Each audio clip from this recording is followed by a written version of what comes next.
Compared to things like traditional studying like classrooms, textbooks, all those things, immersion learning is a far superior method in order to learn a language, as you actually can build an intuition of trying to do things like read books, watch TV shows, and really listen and read the language and make it feel like it's yours. However, one of the biggest drawbacks is that immersion learning can take a lot of time and it's not really suited for as much busy people. I've also made a video on this, but it's also kind of true, because if you're a busy person, it doesn't feel like you will have all the time in the day to just sit down and just be able to just watch content all you want. And learning a language also doesn't just take a very short time. It can take quite a long time, in fact. And it's not just going to be like one day, voila, I can finally be able to just watch whatever I want and read whatever I want with complete ease. This is something I completely understand, but building an immersion environment from the very beginning is very important. And if you're able to develop these habits really well early on, where instead of just trying to only solidify this one part of studying and really try to interact with the language on another level, even as a beginner, it can be very, very helpful later on, and even during times right now when you're still busy, to have another relationship with your language. And it doesn't require anything like moving to China or Taiwan and staying there, or even trying to move to a place where there's lots of Chinese speakers. It doesn't require all of that, and you are able to do all of this at the comfort of your own home without having to sacrifice your life and work and studies, all of these things. So, I'm Varel, and I've been learning Mandarin for around 2 years with immersion learning and getting to around an unofficial B1-ish level in my Mandarin Chinese, and making an immersion environment for myself, although I am still in the United States, has been an extremely helpful thing in order to boost my Mandarin learning and really interact with the language in another way, where I can see myself, even though the progress isn't apparent just every single day. It does really show that you could start doing even things like thinking in your target language a lot easier. First thing, let's go talk about regarding an immersion environment. And this is a bit overlooked in terms of immersion environment making, where people, would, like put things, let's say they paste things, let's say they put this, let's say iPad is this pingban, or their cell phone is shoji, like, how they write things and label everything. Just not only the technical aspect of these things, but the mindset aspect is actually a very important part of the immersion environment, where you have to have usually two really important beliefs. There are a bunch of other things I could talk about, but I think these are the two I want to cover the most. So, first one is pretty much the belief that you could succeed. This is also an old piece of AJAT advice. If you don't know what AJAT is, it was pretty much the birth of all, let's say, this refold dreaming Spanish, or methods pretty much inspired by them, where the point of AJAT was to pretty much completely surround yourself in Japanese. But as you know today, that's not completely possible, but we could try to replicate some of its good effects. And this is one of the most important parts of it, is you have to first believe that you can succeed in the language, because you can do all of this immersion environment stuff where you can, change everything you could change all this language and stuff. You could watch all the content that you want. And these things are definitely important, don't get me wrong. But if you aren't able to do things like really have this belief that you can succeed in learning Chinese, it's like, yeah, I'm going to be learning Chinese and I'm able to do it. And if you don't have this belief, it's going to be a lot harder, even though you have all these benefits. So that's the first thing, is that you really have to believe that you can succeed in learning Chinese and you are able to reach the goals that you want. And the second thing, of course, is believing that you're actually a native speaker of the language. This sounds a bit odd. It's like, wait, what? Of course I'm not a native speaker of the language. I'm American, or I'm probably you're like me, like you're a Chinese speaker who, didn't really connect with their culture early on, but this is a very important part. Sometimes even I would struggle with it, and many other immersion learners do, is that you need to really have this sort of, you have to trick yourself that you're a native speaker, like you're a child again, because after all, that's how we learned all of our first languages. And when we go to, let's say, school, how I did used to, is that when you used to go to, let's say, Saturday school, you really had this awful resentment to Chinese, where your parents would force you to go, or you're just in the classroom, you're just not really doing anything, you're just sort of listening to the language. Yeah, it's sort of interesting, but you really need to approach, let's say, Chinese as you were a native speaker, and just try to you just need to consume it. You just need to embrace it just sort of embrace the language as well and use it for real tool communication. And you have to do things, let's say, for example, you have to do things like you don't need to be scared of making mistakes. For example, you're a native speaker of English, and sometimes I will make mistakes in English, but when I make mistakes in English, I don't care about them. Or even better, I would usually take that as a learning experience. I'm like, oh, maybe I just stuttered that one time. And just because I just make a mistake or two doesn't mean that I'm not a native speaker of English. Of course, I'm not just telling you that you could just trick your brain like this, where you could just be like, oh, I'm just only a native speaker of Chinese. I could speak super fluent Chinese. And this is not going to be possible because your brain's a lot smarter than that. But some things you could try doing in order to get this intuition, get this good mindset, is that simply you just need to start studying Chinese and just really like reinforce yourself to your brains. Like, yeah, not exactly a native speaker of Chinese, but I am a great speaker of Chinese. I am a speaker of Chinese. I am part of the group. This is something that may be the hardest to work on, and this is the reason why I want to put this right in the front of the video. But now let's go get all into the more technical aspects of learning. So first thing of all is, of course, trying to replace your English things into Mandarin. And yes, of course, this really relates directly into viewing yourself as a native speaker of Chinese. English consumption of usually things, let's say shorts or Instagram reels and such. The first thing you want to do is that you really need to start identifying things that don't really give you lots of value in English and start to make plans in order to then transfer them into Chinese, which is going to be very soon in the next section. But something you can do right now is like get out a piece of paper and like start writing down, let's say, what are some things in English that, yeah, it's okay, but I know that you could find things in Chinese. Or because there are some things, let's say, for example, let's say I scroll on, let's say, YouTube Shorts, and it's always all in English. Is that something that I could just get rid of? Yeah, I could. I don't have a connection to it. But let's say, for example, you have friends. Can I just get rid of my friends like that? And no, you don't have to just dump your friends like that. And it's not like having more friends is going to be a bad thing after all. You could both have English and Chinese friends. Same thing as well, even with certain creators. There are certain creators that I want to watch this, let's say, YouTube channel because it's this guy and I cannot find this person in, let's say, Chinese. And this is a reason why I would still, let's say, keep watching a certain YouTube channel in English, because that's it. But for other things, if you could change them, if you could, let's say, change content that you consume, if you could find dubs of certain content, let's say a certain movie that has been really popular and you've realized, oh wait, they actually do have, let's say, Mandarin dub in it, then go watch the Mandarin dub instead, is what I'm trying to say. So that's your first thing. Try to find things that you can replace in English. Definitely now it's going to be a lot harder since your language ability isn't at the level where you can comfortably consume content. So don't stress about it too much right now, but still keep this thing in mind. But now let's go over on how to really do it, which is, of course, both active and passive immersion side. I'll first go over active immersion right here. So with mostly an active immersion, what you're going to be doing is just simply finding content. I don't really need to spell it out for you.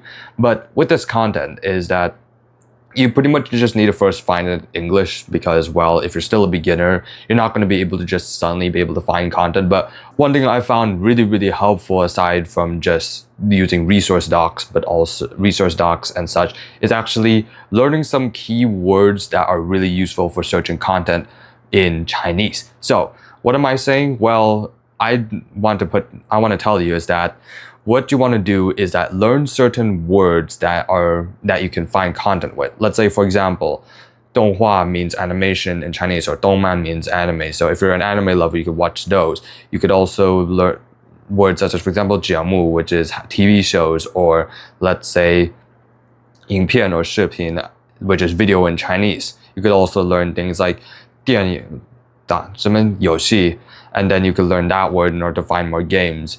You kind of get what I'm meaning as well. You could also, well, just look for things like pain if you want to look for dubs in Chinese. And all these, there are going to be certain words that are going to be very crucial for you. And then you can learn these words and you're going to have a much, much easier time for looking for content in Mandarin, where you could pretty much just do a Mandarin search. And it's going to be 10 times more effective than just trying to look up in English and say, where can I find a good Chinese shows? Where definitely those things are going to help you find it. It's not going to be completely useless. But I found learning some key Chinese search terms and using them can really boost your immersion environment, as you're more likely to just run into things that are just Chinese related, and you'll be more likely to just consume it over time and just have lots of fun with it. Speaking of fun, this is also another point I want to make as well, which is you have to also find things that you genuinely have fun. Well, yes, you have to find things that are genuinely fun, that assuming that you're going to use them for free flow and just going to use that as a way of just immersing yourself in it. Study material and intensive learning is different. Although those are crucial, I'd say those are not exactly the full part of your immersion environment. Instead, you really want to get into like the free flow stuff if you really want to just be able to just consume lots of Chinese content or be able to listen it without lots of problems. So find something that you can find genuinely fun in Chinese. So if you really like, let's say if you like the things that I've just mentioned earlier, let's say you like watching anime but you're learning Chinese, you can look for Chinese dubs of your anime. Or let's say what, like for example, reading self-improvement books, which is the complete polar opposite. Then you could look for things like books, let's say bookstores, or ways to, let's say, get these books in Chinese instead, where find the things that you can really just find enjoyable to read, because that's going to be the most important thing. And just don't try to feel like you're forced to even, let's say, watch a certain piece of content and have to finish it, because when you watch a video in English, do you just try to watch it if you don't like it to the very end? Or if you, let's say, watch a video, you think it's boring, it's like, yeah, this thing is boring, let's go to the next video. Yeah, the same thing applies to Chinese too, which is that just the same thing. Find the things that you actually like, and if you don't like something, don't be afraid of just, getting rid of it and not just wanting to read it or watch it. It's simple as that. Now, the next thing, which is going to be the passive immersion part, and this is the most popular part about it's going to be the most popular about the immersion bubble thing that we're going to be making, because it's the most notorious thing, especially with AJAT or like all language all the time things, where you would get the speaker and then you pretty much, let's just pretend it's a speaker, you just click play and then it'll just be blasting like Chinese everywhere all the time in your house. And this is something I would not recommend at all, even though some old immersion learners have used this, mostly because is that it's going to disrupt your focus for a lot of things. And if you have work to do or studies to do, like every normal person does, and even simply just interactive and intensive immersion in the sphere of language learning and just have something playing 24/7, what's going to happen is that you're going to be a lot less focused. And what's going to happen is that you're a lot less focused, is that you can't get these tasks done. And if your intensive and interactive immersion sessions are even worse, then you're just going to be better off not just having something play around in the background as well. But it's still going to be quite important in order for us to be able to, try to listen to the language as much as we can and make it as easy as possible. But also not just pretty much being as brain dead. It's just like clicking something on and just having it play it 24/7 and ruining your focus and sleep. So in the passive immersion side, I have some tips for you, which is, it's going to cost some money, but try to invest yourself in earbuds. Let's say these ones. This is a pair of Samsung Galaxy Buds. That invest in earbuds, or maybe even a headset that it's a bit more portable, lightweight, and you could just carry around on you. And then, of course, have usually something I'd recommend is that you could either have a phone, you could either just use your phone and just find audio that you've been listening to. So you could just have your phone, just connect your Bluetooth and just play it.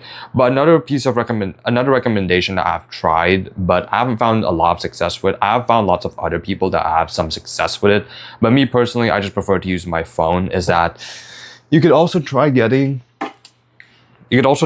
things, let's say an MP3 player, and actually just like, clipping it to your shirt. Yeah, you could just clip it to your shirt, and then you could just like, have it like playing. And then when you feel like, oh, I want to like, watch something, then it's just going to be clipped here. You could just like, open your thing. You could just put it here. If it's wired, then you could pretty much just go put it in, press play. These small things as well.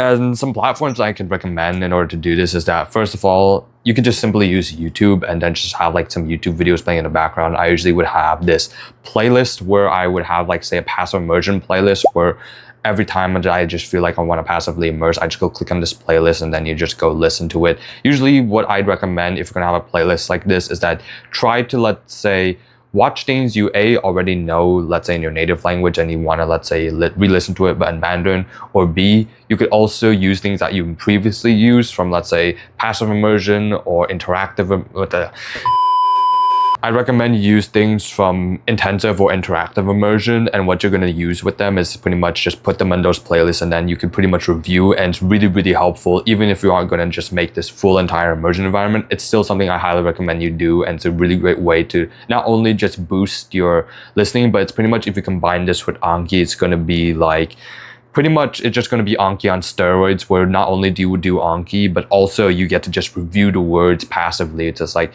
when you're like walking, it's like, oh yeah, I know that scene. It's like, you know, you could kind of visualize it in your head. That's one thing I'd highly recommend you do. And what you can do, not only just put in a playlist, is that you could also try to condense the audio fit.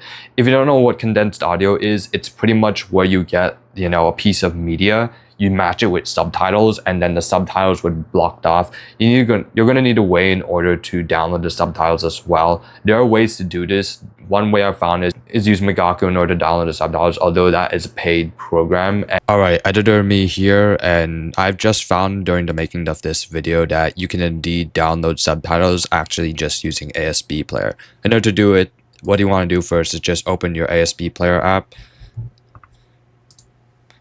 Now what you want to do is just click this part. Usually this will open when you have, let's say, YouTube or Netflix in the background. And then what you would do is click the subtitle file that you'd want as usual. And then, of course, this will open up. And now what you want to do is click this button here and download subtitles as SRT. This is how you could use content. And if you think that this condensed audio part is way too complex for you, I'd recommend you could just play the YouTube video in the background. Besides, it's not going to just hurt where you just like, you know, see a fight scene. You just like hear a fight scene for like, you know, 10 seconds. That's really all. That's really all to it. It's not just going to destroy language ability, but that's my biggest recommendation with passive immersion. Although if you're a bit more advanced like me, when you already can start listening to things, let's say podcasts or even music or audiobooks, I'd recommend this program called Pocket Casts. And this program, what's going to do is it's a lot more easy to just listen to podcasts. They even have this own condensed audio thing where you could actually set the amount of time where it just like, you know, skips over silences. So that's my recommendation for passive immersion, is that when you're still a beginner, try to reuse the content that you've been watching. And if you're advanced, you should still definitely reuse the content that you're watching, but you could also find ways in order to just do it. And of course, invest in these things. Now, next thing I can recommend to you in terms of how to be able to create an immersion environment is, well, change the UI of your devices. This is a bit more of a controversial advice, but let's say, for example, this thing right here, I have it here in Mandarin, and even you probably wasn't able to see it. I might put a screenshot up here, but this thing was in Mandarin, and pretty much what happens is that if things are usually set in Mandarin, I actually find you could find a lot more content more easily, where let's say if you're going to do a Google search, even though it's English, sometimes what would pop up is usually also like a Chinese result as well once in a while, or even just show the Chinese name of certain things. Where, for example, in a browser or in YouTube, for example, where you set your language to Chinese, it's going to be a lot more likely where Chinese is going to be the display language of the videos that actually pop up. And also, if very rare occasions, there will also be, let's say, dubs of certain, let's say, YouTube videos or even just simply TV shows. And those dubs of both sites would usually be the automatic thing that gets, you know, played to you instead of just being just the English thing, which I can find is a very, very helpful way in order to just get more of that immersion environment thing and just get more content. Now, the final thing, which is finding friends. I'm just going to tell you that trying to socialize in your target language is going to be a lot more helpful than you initially thought in creating this immersion environment, because you may have just thought that, oh, we're just going to be just doing all the input stuff, like just, active immersion, passive immersion. Yeah, those things are definitely helpful. But if you're able to find friends in Chinese, I have found many, many times it's going to be very, very, very powerful in order to just keep you wanting to be in Chinese, and also really helps with the mindset things, and also just trying to reinforce it's like, oh yeah, I have these Chinese friends, I probably should do more Chinese learning. So I have some recommendations right away. So first of all, if you're still a beginner and you're someone that just can't speak Chinese quite yet to even some sort of level, I'd first recommend going to language exchange, let's say Hello Talk, Tandem, because people there are a lot more patient. And you could try this thing called crosstalk. What is crosstalk? Well, crosstalk is where we pretty much speak you speak your native language and you speak to me my target language, where if let's say if I'm going to be speaking to someone right now, they'd be speaking back to me in Chinese, and it can be a really great way in order to communicate to each other and just have that list, and also practice your listening. And also you don't really have the tendency, or let's say the stress on you to be like, oh, I have to be able to, let's say, speak really well right now. And it's going to be a lot less stressful in order to talk with someone, but at the same time you could also still make really great relationships with that. Next thing I can recommend is that once you've gotten to some sort of speaking level, or at least have some sort of basic capabilities, is that I'd recommend 2 platforms in order to output, and this is where usually I output the most, which is Discord and VRChat. Discord, I don't need to explain it a lot, but there are also ways to find servers in Chinese, and especially if they have some good ways in order to, do VC with each other. This is something I highly, highly recommend that you try to get into, because voice chat is something that you can just talk with people. Most people usually, Chinese is a pretty big language, and it's usually going to have, and if you go into servers, let's say for example a Chinese English language exchange app, you're bound to find people just talking in VCs, and it's pretty easy to just hop into it, especially if it's in the internet, much more controlled environment. And I'd just say try to at least get the hang of, let's say, some common words, and know some basic greetings before you just jump into this right away. But even if you're still like a complete beginner, you can even still try it out yourself. And I found that being able to have a really good speaking time is really good. And you may be telling me as well, it's like, oh, but it's not like all the time I'm gonna find a good speaking team. What also happens if, let's say, this person, like, I feel embarrassed because it's like they're gonna judge me, and because they're gonna judge me, I can't do this. It's like, come on, bro. I understand, because we've been already like doing, let's say, language school. We've been in language school before. It's been really drilled into us that we need to have this mentality, like everything has to be perfect. If you don't have it perfect, you're going to be losing points, and if you lose points, then your parents are going to be disappointed in you, and then you're never going to get into this good college. We're learning a language in order to communicate. We're not trying to learn in order to be perfect with everything. Yes, after all, yes, we have to be able to fix our mistakes, drop our ego at times, but it's going to be a lot better than just simply not speaking at all. I'd rather you go out there, make some mistakes, kind of embarrass yourself a little bit, but the payoff for it is going to be a lot better, especially when you can find those times where you can have a really, really nice conversation. Ooh, it's really good once you can find a great conversation, compared to just never ever speaking, or just speaking way too controlled of yourself, or just never ever getting out of there. Now, I've been in a little bit of a tangent, but let's go to the next thing, which is VRChat. VRChat is actually not as true up to its name. You could actually play it in things like your PC and even on mobile. So don't give me the excuse that you can't do it. And in order to just find Chinese speakers on VRChat, I'd recommend you go into the world's 中文班, 中文咖啡厅 as like a starter, and try to make some friends there. Once you've made some friends in VRChat, then what you would do is, like, usually they would be in other instances or other worlds, and what you want to do is just pretty much join them once they're online. You could talk with them.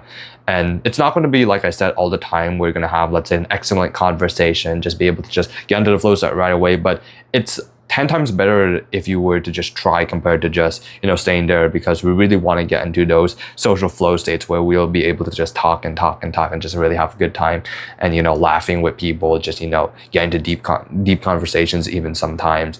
And the last thing about finding friends is, meeting people in real life. Well, depending on where you are in the world, this could be something that's really easy or really, really hard to do so. And the recommendation I can give, although I've not tried out myself, I've heard this advice elsewhere. So once I've been able to implement this, I'll be able to tell you guys how it actually works, which is to find things, let's say use a platform called meetup.com or even Facebook events, where you try to find people, let's say language exchange events in other places, or try to find events hosted in other languages and try to be able to join them. And it's just probably going to take a drive, and you just go drive there, or let's say take the train there, and then you pretty much get to like interact with real people. And especially if it's a language exchange event, it's not going to be super pressured where you'd be like, oh, I have to really explain and do a lot of things. So that's something that I can recommend to you. And for making friends in real life, it's pretty much the same process of just real life friendships as well. It's just that your language ability is a little bit less. But yeah, I don't need to explain it to you how to make friends, but there we go. And that's really all I have to say about having to make an immersion environment. This video actually, I thought it was going to be a lot quicker than I thought, but I actually got into a lot more deeper things within trying to learn a language, let's say how to make friends and passive immersion especially. So if you enjoyed this video, then do all the things that YouTube would like. And also if you're interested, then check out my course in description. It teaches you how to read Hanzi or Mandarin characters, and reading Mandarin characters can also be super helpful for trying to be able to build an immersion environment, as of course reading is also a whole nother world of itself. And if you're able to read quite well and comfortably, then it's going to be a lot more easy to just navigate through things like the internet and even in just real life if you ever decide to move to China or Taiwan. So, okay, we have a road to explore. 我们的旅程刚刚开始, and of course, good luck to your Mandarin immersion journey.